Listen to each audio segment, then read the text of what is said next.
Tonight, Tropical Storm Helene forming in the Caribbean and potentially taking aim at the U.S. Gulf Coast as a major hurricane. A hurricane warning and watch along Florida's western coastline. A state of emergency across nearly the entire state. Up to 15 feet of storm surge expected. Mandatory evacuations in effect, and we're tracking it all. Also this evening, President Biden's final address at the United Nations. His warning to the world as wars rage in the Middle East and Eastern Europe. Israel and Hezbollah exchanging new strikes as thousands flee southern Lebanon after the deadliest day there in almost 2 decades. Nearly a year after the Hamas terror attack on Israel, the families of American hostages speaking out. One freed hostage fearing for her husband still in captivity. I was there in those same conditions, and I thought that I'm going to die all the time. Do they feel forgotten as the war shifts to Lebanon? NFL legend Brett Favre revealing his battle with Parkinson's while on the hot seat at a Capitol Hill hearing on welfare fraud.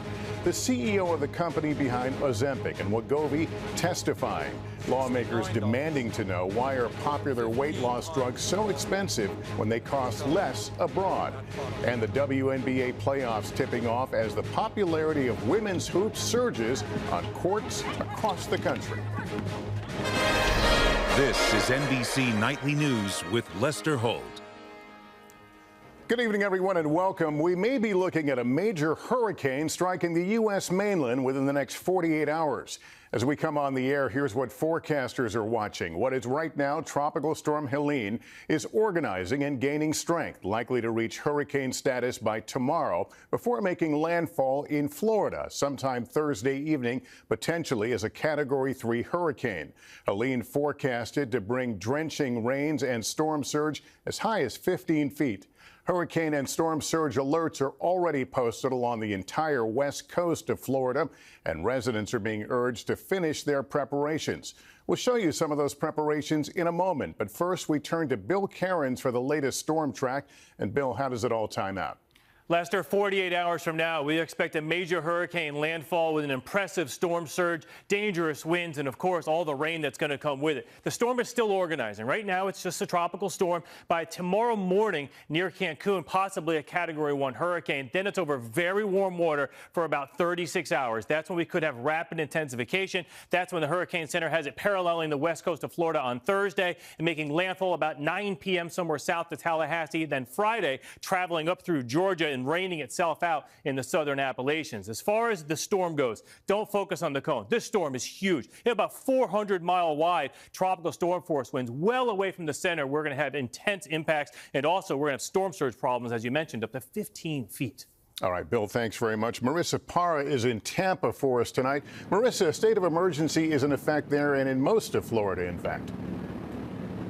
Lester, that's right, and that is why we are seeing preparations days ahead of landfall. Right next to me, on the right of me, this is an almost 10-foot barrier. It's called an aqua fence, and this is what is expected to protect Tampa General Hospital on the other side of the fence from the Tampa Bay, just feet away from us. Now, where we are in Tampa, this is one of the counties, one of the at least 61 counties that has declared a state of emergency. That is most of the state of Florida.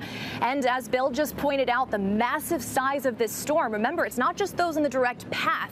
The biggest threat is often going to be the flooding and the storm surge, and this is why we are already seeing long lines at those sandbag distribution centers, at the gas stations, school closures across the state. The message here, Lester, tonight is clear. Prepare now while you can. Marissa Parra, thank you. Here in New York, President Biden took the world stage today, weighing in on the wars in the Middle East and Ukraine in his final speech before the UN General Assembly. Peter Alexander now with his urgent message. Tonight, President Biden's farewell to the UN, his fourth and final address. The choices we make today will determine our future for decades to come.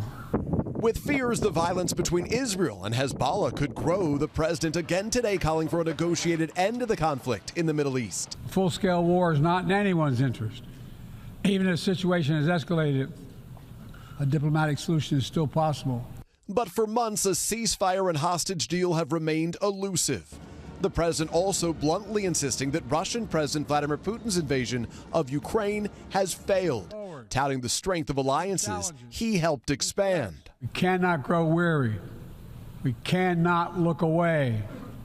and we will not let up on our support for Ukraine. 3 years after declaring America is back following former President Trump's time in office. To deliver for our own people, we must also engage deeply with the rest of the world. The question looming over this year's UN, whether Trump and his America First policies are coming back. Our test is to make sure that the forces holding us together are stronger than those who are pulling us apart.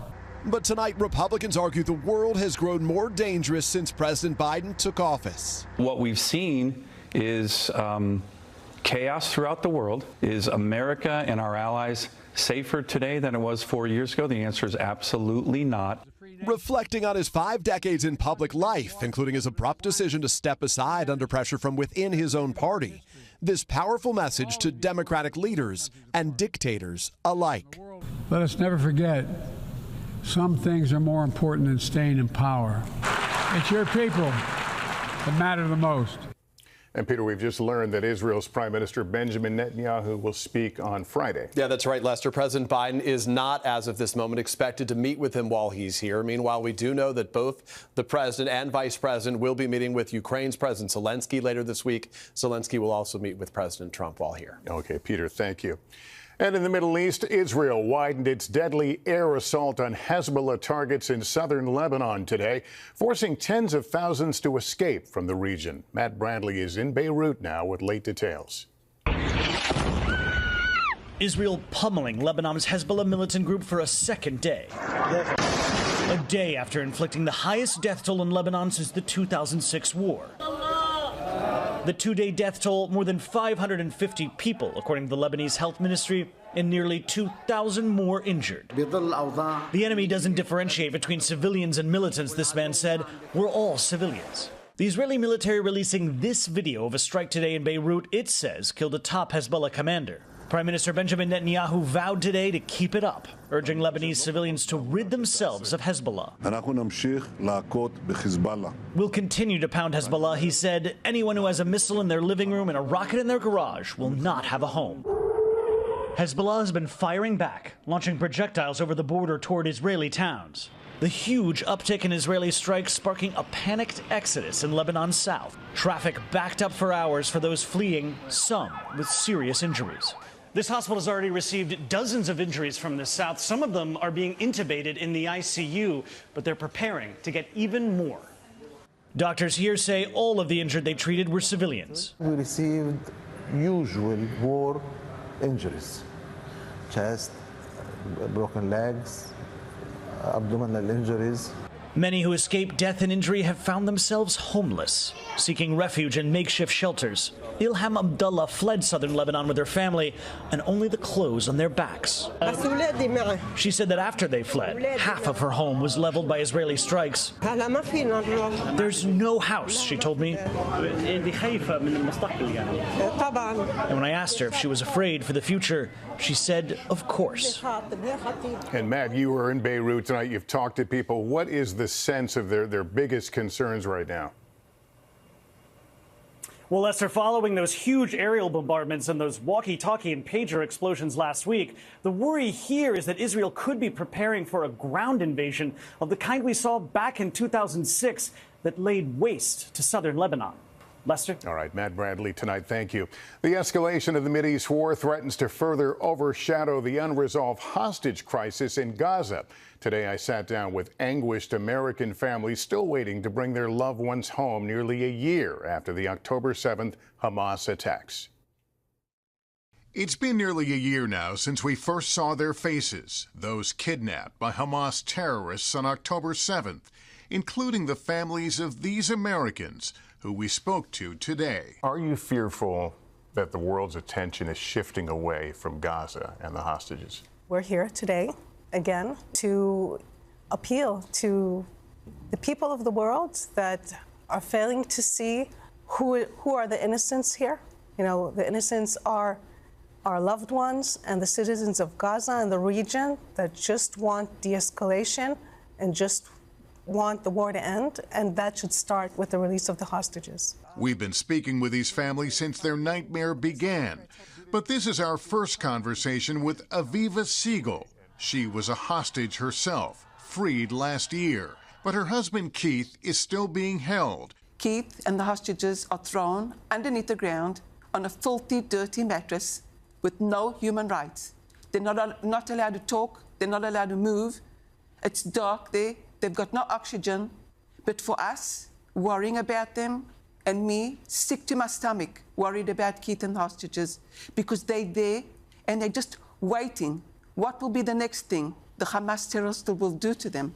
If they're going to rape them again, starve them again, hit them again? I was there in those same conditions, and I thought that I'm going to die all the time.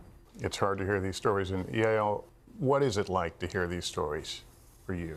Yael's 20-year-old son, Idan, was also kidnapped. It's very hard stories to hear. Like, I'm worried sick for the well-being of Idan. Every time that I'm meeting Aviva, I'm giving her like the biggest hug that I can, and I'm feeling like I'm hugging Idan, because to see her, it's a miracle for me. She's like an angel. Mika is Idan's sister. It was so surreal, like texting and talking to Idan like 2 days before, and then hearing on October 7th that I was just not gonna be talking to him, and now it's been a year. So it's been like a year that like my best friend like that I was growing up with has just been like gone from my life. I'm sorry. No, it's okay. It's been very difficult. And Aviva, at the same time, looking at you here, it is a sign of hope that it is possible. It's a sign of hope, but I want to tell you that I look strong, but I'm broken up into pieces. For all the families and the hostages that are there, I'm going to scream as much as I can until they come back. How would you describe this past year? We simply just miss them so deeply, so deeply. My sister and her husband's bodies are being held as bargaining chips still in Gaza. We cannot do anything besides trying to think how to get back Itai home, and no joy in our life. The group has met frequently with Biden administration officials. Is there a deal to be done, perhaps between just the U.S., an independent deal? Is that doable?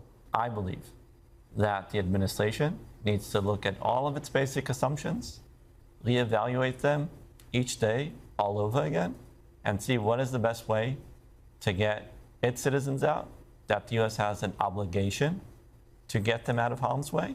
Governments at this point, in order to end the madness, have to be willing to get out of their comfort zones to press Hamas first and foremost. 1 year on, it's almost too much to bear. Lester, walking up here from the train this morning, a person saw my shirt and kind of threw haphazardly, "Do you really think there's anyone alive there?" And I told him, "Yes, I do. It's my son there." "What do you mean?" "Yes, my son is there." Can you imagine what a nightmare it is to wake up every morning and not know if your child is alive, to know that they're in this horrible conditions for almost a year now, and that their life is at stake every single day? Part of our emotional conversation earlier today here in New York.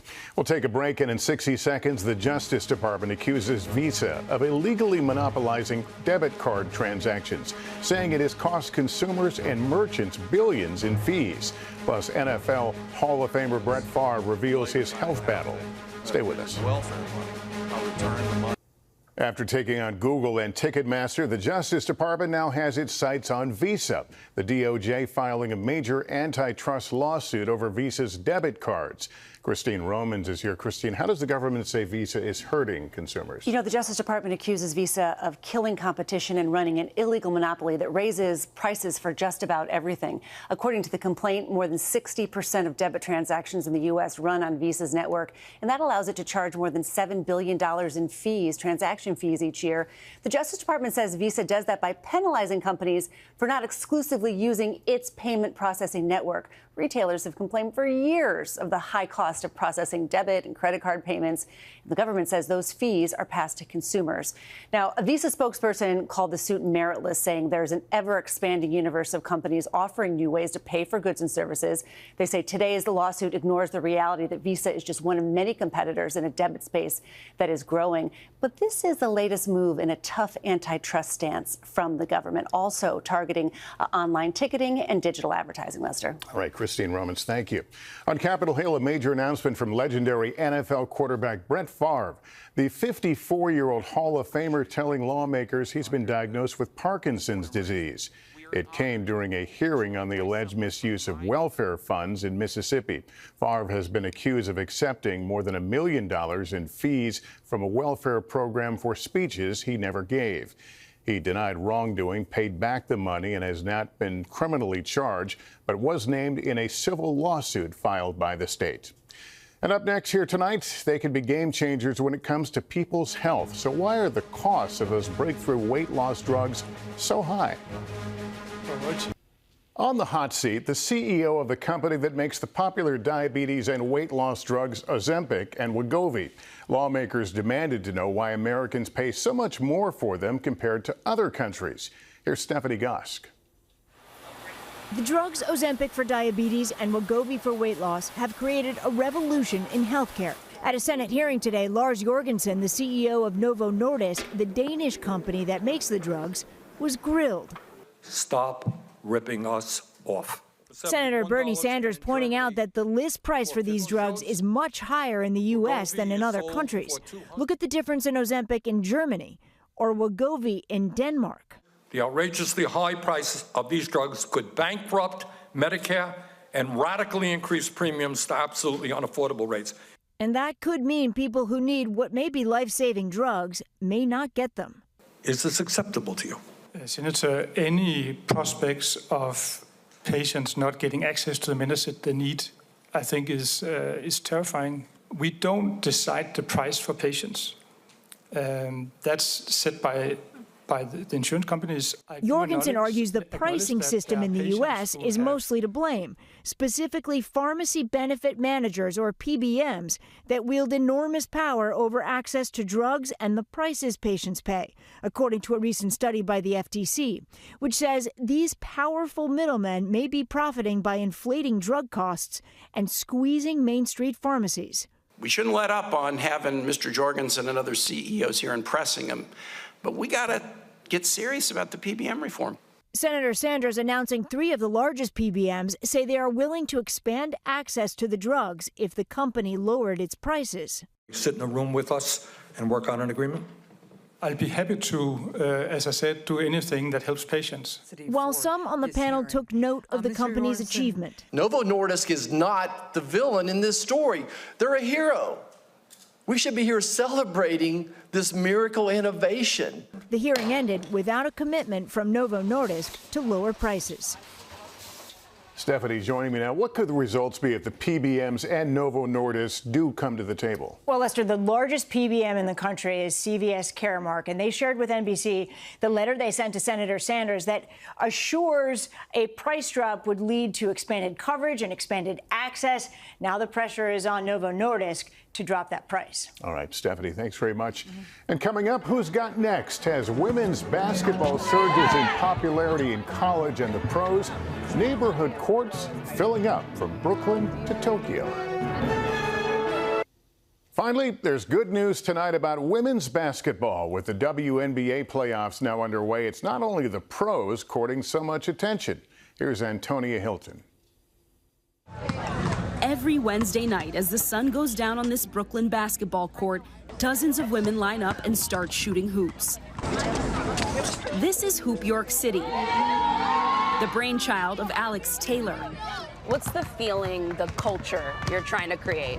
The culture I'm trying to create is just a space where women can come and feel comfortable to be themselves and to make friends and just feel a little bit lighter. Just as star rookies Caitlin Clark and Angel Reese have helped fuel a 170% increase in WNBA viewership this season. And women's basketball participation across the country is up nearly 44% over the past 5 years. Taylor's pickup league has exploded too. What started in 2018 as a casual email list of women now has a wait list in the hundreds. Tournaments, partnerships with Adidas, and even inspired a similar club in Tokyo.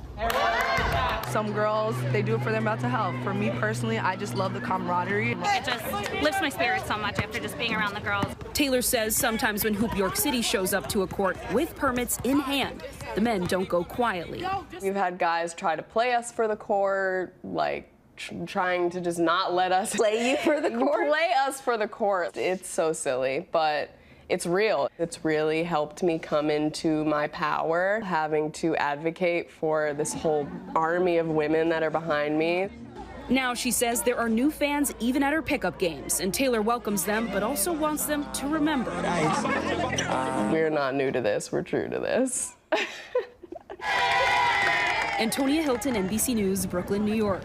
And that's Nightly News for this Tuesday. Thanks for watching. I'm Lester Holt. Please take care of yourself and each other. Good night.